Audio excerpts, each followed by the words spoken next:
The old samurai, Master Raiken, once said this. A warrior is not the man who feels no darkness.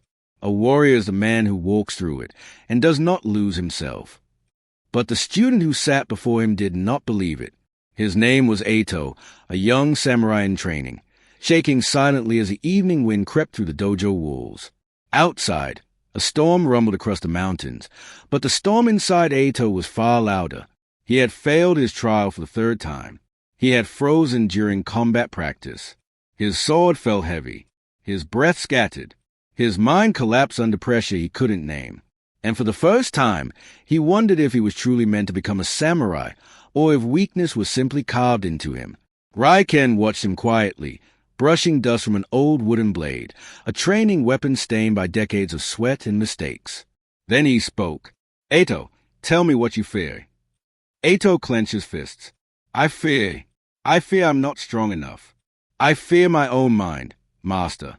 Every time I step into pressure, I break. Raiken nodded as if he had been waiting for this moment. Good, he said.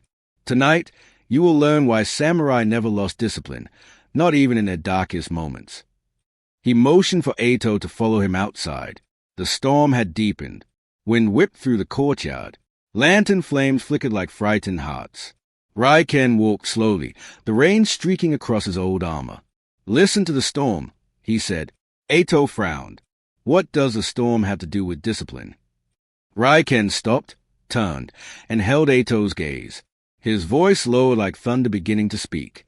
Because discipline is not born in calm skies. It is forged only in storms. He pointed toward the mountains, barely visible through the rain. When I was your age, I broke under pressure too. My master commanded me to stand in a storm like this for an entire night. Not to fight, not to meditate. Just stand. Just face the chaos. Just endure the hours. Eito's eyes widened. Why? Raiken lifted one finger. Because to become unbreakable, you must first learn to stand still inside noise. He placed a hand on Eito's shoulder. And tonight, you will learn the same. They walked to the edge of the courtyard where a lone stone pillar stood, carved with a kanji for Shin, heart, spirit, soul.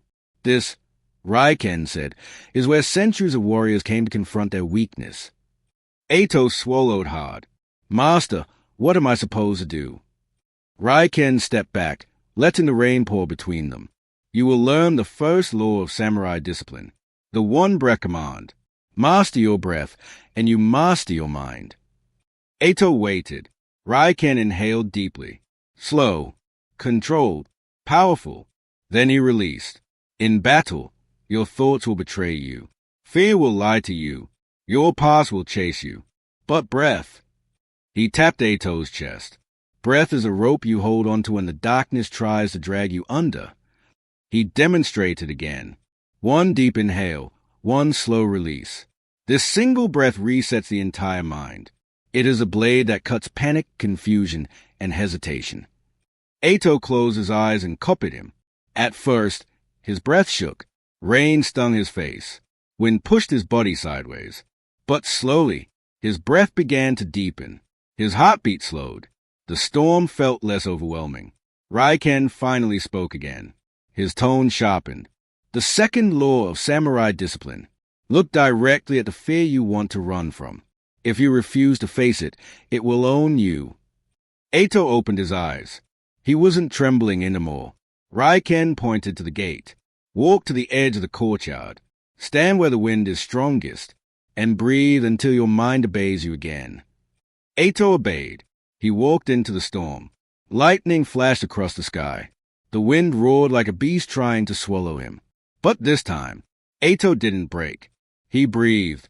Deep in, slow out. The storm remained loud, but it no longer controlled him. Behind him, Raiken stood silently, a faint smile hidden in his beard. The lesson had finally begun. Rain continued hammering the courtyard stones as Eito stood tall, unmoving. Every warrior before him had once stood here. Every warrior had fought storms to conquer their own mind. Now it was his turn. Raiken approached slowly, his footsteps soft in the growing mud. Good, he said. You are not running anymore. Eito turned, soaked to the bone but steady. For the first time, the storm doesn't scare me. Reiken's eyes softened. That is because you discovered the third law of samurai discipline without me teaching it. Eito raised a brow. What law? Raiken circled him, speaking with a quiet intensity. Discipline begins when comfort ends. You waited for the storm to pass. You waited for fear to fade. But discipline begins the moment everything becomes painful, uncomfortable, and chaotic. He tapped Eito's chest again. When the mind wants to escape, you stay. When the body wants to quit, you continue. When fear screams, you whisper back, I am still Hei. Eito swallowed hard. He felt something shift inside, something he never experienced before. Not confidence, not pride, something stronger. A flame. Raiken then motioned toward the dojo entrance. Come, the final lesson waits inside. They walked into the candlelit hall, the storm muffled behind wooden walls. Raiken took 2 wooden swords and handed Eito one. We complete the ritual of discipline. Eito braced himself. A duel. Raiken shook his head. No, a test. He stood at the far end of the dojo, posture relaxed. Eito, attack me. Not with speed, not with strength. Attack me with clarity. Eito frowned. Clarity. Raiken nodded. The 4th law. When the mind is unbroken, every move is precise. When the mind is shaken, every move is mistaken. Eito inhaled, one deep, grounding breath, and stepped forward. He moved slowly at first, then faster, then with purpose. Raiken deflected every strike effortlessly, but Eito's focus remained unshaken. He wasn't thinking of failing. He wasn't thinking of impressing the master. He wasn't thinking of his fears. He was simply present. Raiken's eyes widened slightly. The transformation was happening. Finally, Raiken pressed Eito's blade downward and stopped the training. Enough! Eito breathed heavily, but his spirit felt light. Raiken stepped closer, placing both hands on Eito's shoulders. You have learned the final law of samurai discipline. Discipline is not a habit. Discipline is an identity. You do not practice being disciplined. You become disciplined. He picked up a small black stone from the altar, worn smooth by time. This stone was given to me when I was broken, when I doubted myself, when I almost quit the path. He placed it in Eito's palm and closed his fingers around it. Now I give it to you, because tonight you walked through darkness and did not lose yourself. Eito looked at the stone, rainwater mixing with tears he didn't bother hiding. Master, will the storm ever end? Raiken smiled gently. No, but you will become the kind of warrior who walks through storms, as if they are only wind. He tied Eito's soaked belt tighter. And that is how samurai forged unbreakable discipline, even in their darkest moments.